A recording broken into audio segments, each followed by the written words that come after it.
আমরা তো সরকারের প্রতিদ্বন্দ্বী নই, আমাদের সরকার। আমরা চাই এই বৈষম্য বিরোধী আন্দোলনের পরে কোন সরকার, কোন মানুষের জন্য বৈষম্যের শিকার না হয়। সে হিন্দু হোক, মুসলিম হোক, বৌদ্ধ হোক, খ্রিস্টান হোক, ছাত্র হোক, সবাই বৈষম্যহীন সমাজে বসবাস করবে।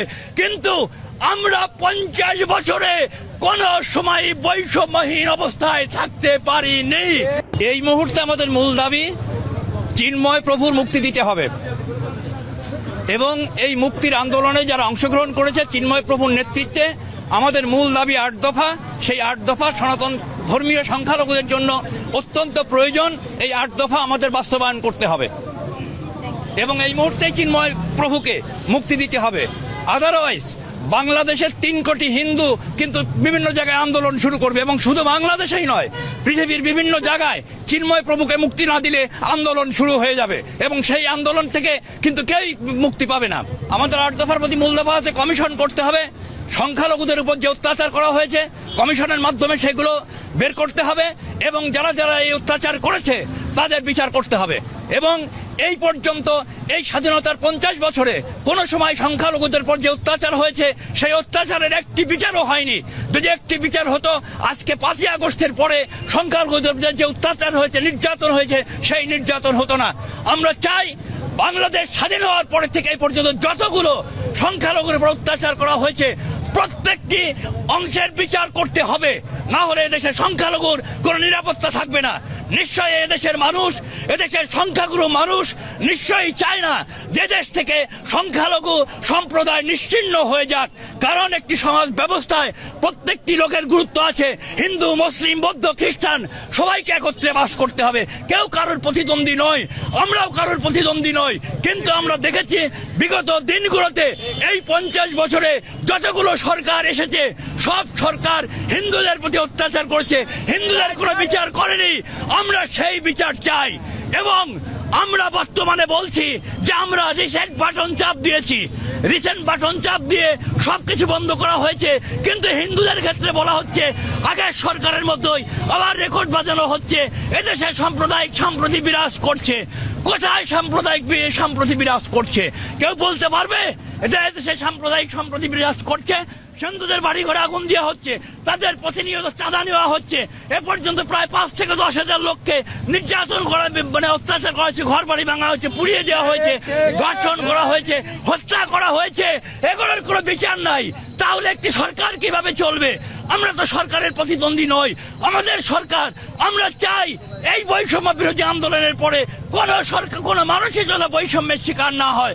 সে হিন্দু হোক, মুসলিম হোক, বৌদ্ধ হোক, খ্রিস্টান হোক, ছাত্র হোক, সবাই বৈষম্যহীন সমাজে বসবাস করবে।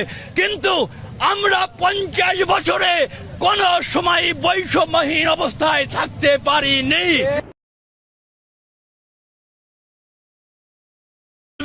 আমরা তো সরকারের প্রতিদ্বন্দ্বী নই, আমাদের সরকার। আমরা চাই এই বৈষম্য বিরোধী আন্দোলনের পরে কোন সরকার, কোন মানুষের জন্য বৈষম্যের শিকার না হয়। সে হিন্দু হোক, মুসলিম হোক, বৌদ্ধ হোক, খ্রিস্টান হোক, ছাত্র হোক, সবাই বৈষম্যহীন সমাজে বসবাস করবে। কিন্তু আমরা 50 বছরে কোন সময় বৈষম্যহীন অবস্থায় থাকতে পারিনি। এই মুহূর্তে আমাদের মূল দাবি চিন্ময় প্রভুর মুক্তি দিতে হবে এবং এই মুক্তির আন্দোলনে যারা অংশগ্রহণ করেছে চিন্ময় প্রভুর নেতৃত্বে আমাদের মূল দাবি 8 দফা।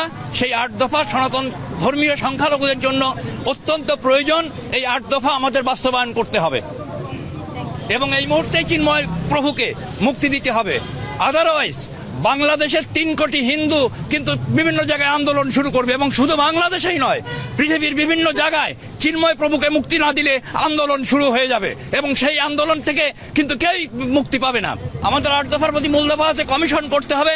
সংখ্যালঘুদের উপর যে অত্যাচার করা হয়েছে কমিশনের মাধ্যমে সেগুলো বের করতে হবে এবং যারা যারা এই অত্যাচার করেছে তাদের বিচার করতে হবে।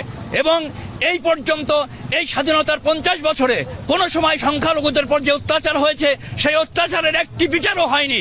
যদি একটি বিচার হতো আজকে 5ই আগস্টের পরে সংখ্যালঘুদের যে অত্যাচার হয়েছে, নির্যাতন হয়েছে, সেই নির্যাতন হতো না।